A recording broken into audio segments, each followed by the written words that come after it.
Assalomu alaykum. Bugungi mavzuyimiz ilmiy tadqiqotda intuitsiyaning roli. Demak, ilm-fan faqat mantiq va hisob kitobdan iborat emas. Ba'zida kashfiyotlar ham, ilmiy tadqiqotlar ham intuitsiyaga, ya'ni ichki insonning ovoziga asoslanadi. Xo'p, umuman olganda intuitsiya nima? Intuitsiya bu ongli fikrlash yoki mantiqiy tahlilsiz to'satdan paydo bo'ladigan bilim yoki tushuncha. Bu aynan insonga qaysi vaqtda kelishini hech kim bilmaydi. Buni aynan qaysi vaqtda keladi deb ayta olmaymiz. U oltin sezgi yoki tuyg'u sifatida aytilishi mumkin. Lekin bu juda ham muhim hisoblanadi. Nima uchun muhim? Ilmiy tadqiqotda intuitsiya yangi farazlar yaratish, muammolarga noodatiy yondashish va hali to'liq shakllanmagan g'oyalarni oldindan his qilishga yordam beradi. Ya'ni ilmiy tadqiqot olib borayotgan inson uni avvaldan nimani yozishini his qiladi va kelajakda qanday natijaga erishishini, qayerda qanday namoyon bo'lishini intuitsiyasiga qarab his qilishi mumkin. Ya'ni bu qayerda namoyon bo'ladi? Tajriba dizaynni rejalashtirishda, ma'lumotlarni sezishda avvaldan va turli nazariyalarni ko'rishda.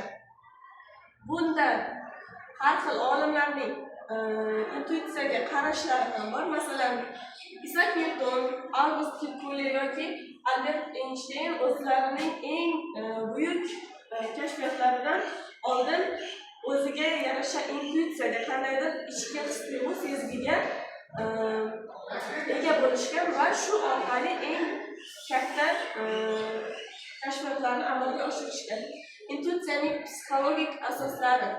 Psixologiya fani intuitsiyaning qanday ishlashini izohlay boshlaydi. Chunki deganda intuitsiya bu inson psixologiyasiga asoslangan hisoblanadi. Birinchi tizimda tez fikrlash, ya'ni avtomatik, ongsiz va tezkor naqshlarni, belgilarni va so'zlarni, ma'lumotlarni darhol taniydi, tajribaga asoslangan qarorlar qabul qiladi. Ikkinchi tizim esa sekin fikrlash, ongli, analitik va kuch talab etadigan mantiqiy mulohaza, hisob kitob va puxta tahlil qilish uchun ishlatiladi. Keyingisi intuitsiya va mantiq. Ikki xil bilish usuli bor hisoblanadi: intuitsiya va mantiq. Intuitsiya tez, mantiq sekin. Ya'ni bunda intuitsiyadan ko'ra sekinroq bo'ladi. Ongli bo'lmagan, bunda esa ongli. Naqshga asoslangan, bu esa qoidaga asoslangan. Intuitsiyada ko'proq inson his-tuyg'uga, hissiyotga asoslanadi. Gipoteza, ya'ni taxmin yaratadi, gipotezani sinaydi. Yaratuvchanlik bo'ladi, bunda esa tizimli, hammasi tizimga asoslangan bo'ladi. Intuitsiyada ko'proq o'ng miya, ya'ni ijodkorlik ishlaydi, mantiqda ko'proq aql bilan ishlanadi.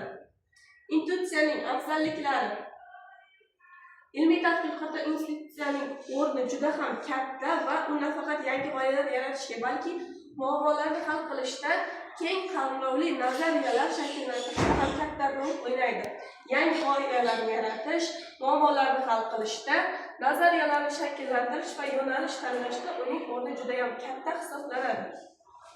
Ammo intuitsiyaning cheklovlari va xatarlari ham yo'q emas.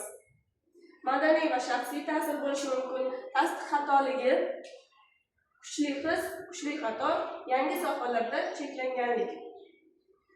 Intuitsiyani rivojlantirish, ya'ni ichki hissiy tuyg'uni avvaldan sezish hissini shakllantirish, rivojlantirish uchun chuqur bilim, reflektiv amaliyot, fanning o'zaro bog'lanishi va hushyor kuzatuvga ega bo'lish kerak.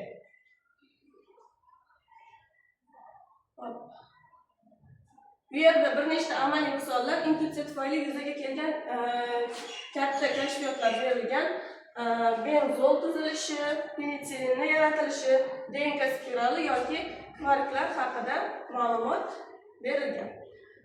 Umuman aytganda, xulosa qilib aytadigan bo'lsak, intuitsiya ilmiy tadqiqotning ajralmas qismi. Chunki biz ilmiy tadqiqot amalga oshirayotgan vaqtimizda o'zimizning ichki hissiyotlarimizga ham tayangan bo'lishimiz kerak. Chunki faqatgina ilmiy adabiyotlarga, turli kitoblarga, u yerdagi ma'lumotlarga emas, o'zimizni ichki ovozimizga ham quloq tutishimiz kerak.